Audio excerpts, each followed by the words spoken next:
Hey everybody, it's Jason with Parallel Reality coming back with here today with an article from The Federalist dated September 18th, and it says, Hillary Clinton wants to jail Americans for misinformation. Let's start with her. So I'm sure you guys saw this thing the other night with two of the absolute worst people just on the planet, not necessarily like even on the news. Rachel Maddow, a purveyor of Russia disinformation. So I guess Hillary's going to want to jail Rachel Maddow and Hillary herself. And, well, as the article says, I guess we're going to be starting with her. So let's go ahead and see what the article has to say and how dumb Hillary is. And I think people that want to hold high office that are blatantly want to go against what the Constitution says should just be ineligible to hold office. Sorry. Don't feel bad about saying that. Says Clinton might want to think twice before proposing prosecutions for spreading Russian propaganda. No one has done that more than she has. Correct. She's in fact she's patient zero for that. As Hillary Clinton went on MSNBC this week and told Rachel Maddow that she thinks Americans who spread misinformation and Russia propaganda should be prosecuted. So Hillary, Hillary, we're waiting for you at the local jail. There's in a conversation about the recent Justice Department indictment of several alleged Kremlin-run websites and Russian state media employees. Clinton said it's important to indict Russians who interfere in our elections, but there are also Americans engaged in this kind of propaganda, and that if they were civilly or criminally charged, it would be a better deterrent because it's unlikely any Russians will ever stand trial in the United States. So from End Wokeness, an account you should follow if you have X, it just basically repeats the same thing, says there needs to be a deterrence. Okay, so Hillary, pot meat kettle, says what she's describing is, of course, odious and totally incompatible with the First Amendment. That's true. So Americans are free to spread as much Russian propaganda as they want, whether they believe any of it or not. We can shout all kinds of things from the street corner, hand out conspiracy theory pamphlets in the grocery store parking lot, and post the craziest stuff you've ever heard all day long on social media. If Hillary Clinton doesn't like it, she can go pound sand. That's pretty much the attitude to have, is you're allowed to do that. You don't have to like it, but it's allowed, and just you have to find a way to deal with it. So more to the point, though, it says misinformation isn't actually a thing, right? It just means things Democrats don't want people to know about or don't want people to say. So then they call it misinformation. It says neither is disinformation or malinformation, which fall under the same category of misinformation in terms of what that means to Democrats. These are Soviet terms that relate to psychological warfare. When Clinton and Maddow and other Democrats use these terms, what they really mean is facts I don't like and opinions I disagree with. Yep, as I just said, that's a much more succinct way to put it. So I'd go with that. It says, but fine, for the sake of argument, if Clinton wants to go down this road, let's go. It says, let's say we're going to start criminally prosecuting American citizens for spreading Russian propaganda. In that case, Clinton herself is first up. No one has done more to interfere in our elections by spreading Russian propaganda than Hillary Clinton herself. She is arguably the greatest spreader of Russian propaganda and lies in American history, so she can be first to stand trial under these insane new rules she's proposing. Which we all know if that actually was to happen, she never would.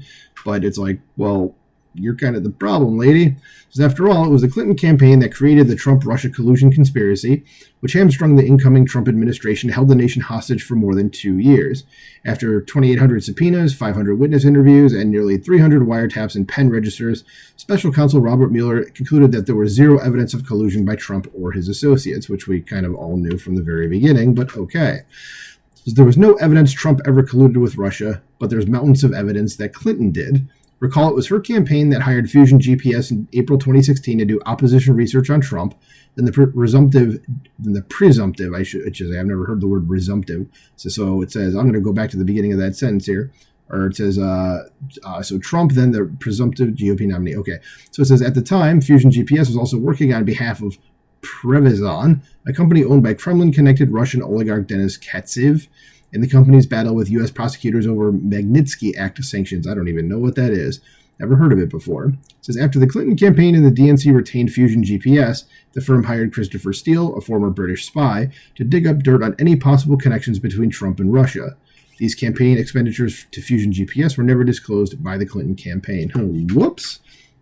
So the various reports and memoranda that Steele produced and circulated to the media and the FBI came to be known as the Steele dossier, which was eventually thoroughly debunked and discredited. And if you don't believe me, if you're listening to this and you're like, no, Trump's still a Russian asset. No, go ahead and click on this link right here. It says, but at the time, they served the useful political purpose of insinuating to the media that the FBI and Moscow had dirt on Trump, who was a secret agent of the Kremlin. And of course, you can just think of Rachel Maddow and all like the compilation videos of her just going Russia, Russia, Russia, Russia, Russia, Russia, Russia, Russia, Russia over and over and over and over for 4 years. Says, the dossier set off a firestorm after it was briefed to President-elect Trump in January 2017 and then published by BuzzFeed. At the time, it seemed that there were some real connections between Trump and Russia, but in fact, that connections were all on Clinton's side. Steele, for example, had his very own Russian benefactor, Oleg Deripaska, who Steele referred to as our favorite business tycoon.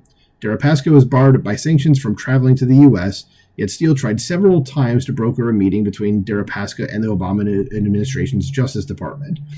One of the top DOJ officials whom Steele reached out to on behalf of Deripaska was Bruce Orr, whose wife Nellie Orr earned more than $40,000 working for Fusion GPS on Trump-Russia connections. It was Orr, Bruce, not Nellie, who became the secret go-between for Steele and the FBI after Steele was fired as a confidential human source after the Bureau found out that he had lied about his contacts with the media regarding the dossier. The Clinton campaign collusion with Russia gets even worse. The Russian attorney for Prevezon, the Russian company Fusion GPS founder Glenn Simpson worked for directly, was a woman named Natasha Veselnitskaya. She's the one who set up a June 2016 Trump Tower meeting with Jared Kushner and Donald Trump Jr. that was touted as evidence the Trump campaign was colluding with corrupt Russian officials.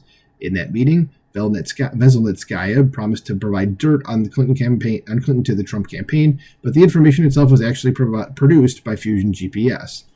All of this is but a brief and incomplete overview. The connections and collusion between the Clinton campaign and Russia are extensive and damning. For a more thorough accounting of the Clinton campaign's collusion with Russia, see my colleague Sean Davis's 2019 piece on the subject here. So there you can see a better summary of what happened at that link right there. And the link to this entire article is in the description below. So you can click on that and then scroll down to here and click on that.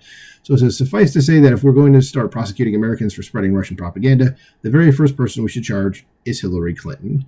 And I fully agree with that because, well, this smug face here, it's kind of her fault, the stuff that we were going through the last few years. She should never be allowed near the levers of power ever again for any reason. And Rachel Maddow shouldn't even be on the air. And she's kind of the reason you should hate the press more than you actually do. So let me know what you think about this in the comments below. Like, share, subscribe, and I'll talk to you soon. Bye.